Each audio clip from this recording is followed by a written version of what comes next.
Assalamualaikum warahmatullahi wabarakatuh.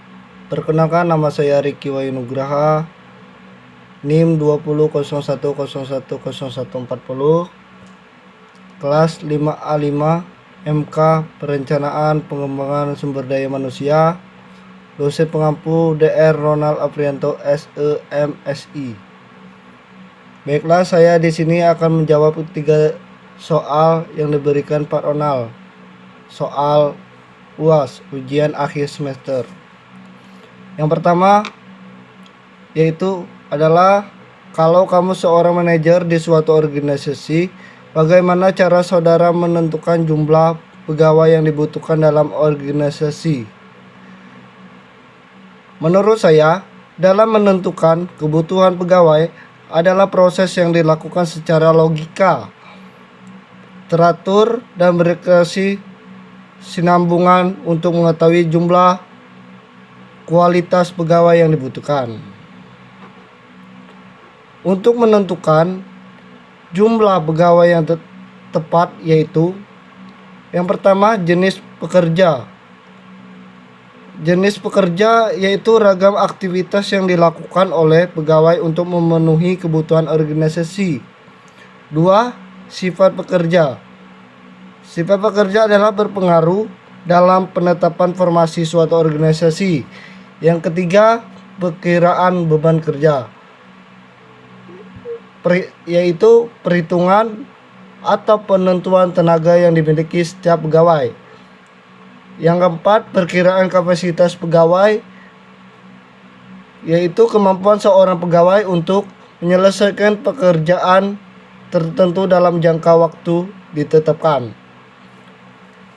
Yang kelima, prinsip pelaksanaan pekerjaan, yaitu setiap pegawai harus taat dalam peraturan atau perintah dalam sebuah organisasi tersebut.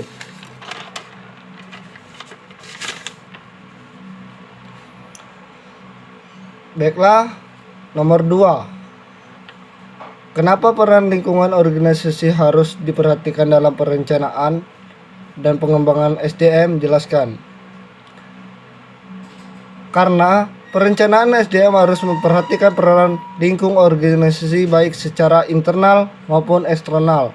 Hal ini dikarenakan dengan melakukan perencanaan SDM, kita dapat mengetahui kemampuan kita dalam melakukan suatu hal, dan kita juga bisa menganalisis adanya perpecahan dalam suatu organisasi tersebut. Baiklah, soal nomor 3. Menurut saudara, sifat apa saja dalam organisasi yang menjadi ciri suatu perencanaan dan pengembangan SDM untuk mencapai tujuan organisasi?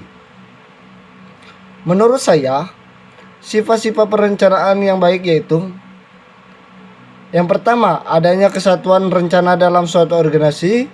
Yang kedua, rencana yang logika dan rasional atau masuk akal. Yang ketiga, mengandung unsur kelangsungan atau kontinuitas, semacam itu. Yang keempat, jelas dan sederhana sehingga tidak adanya persisirganaan atau perselisipahaman antar kedua pihak. Dan menurut saya, pengembangan SDM adalah semacam aktivitas yang dilakukan oleh organisasi untuk meningkatkan keterampilan sumber daya manusia. Hal ini bersifat agar SDM semakin produktif dalam bekerja. Tujuannya menciptakan perubahan untuk pada pegawai tersebut.